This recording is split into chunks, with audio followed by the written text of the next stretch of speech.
తెలుగు తల్లి ముద్దు బిడ్డలు, తెలుగు జాతి రారాజులు ఈ నలుగురు.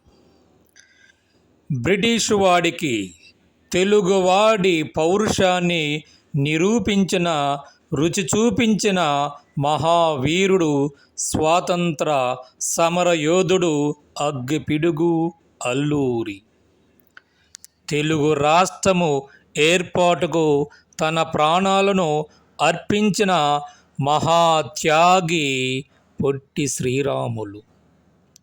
సింహగర్జనతో, తన నటనతో ప్రపంచానికి తెలుగువాడి ఆత్మగౌరవాన్ని చాటి చెప్పిన మహానటుడు, మహానేత నందమూరి తారక రామారావు. రాజా, ప్రజల మనసును దోచుకున్న మహానేత రాజశేఖర్ రెడ్డి మన నేత. తెలుగు భాష ప్రాచీనతకు కృషి చేసిన మహానేత రాజశేఖర్ రెడ్డి. వీరందరూ మన రాజులు, రారాజులు.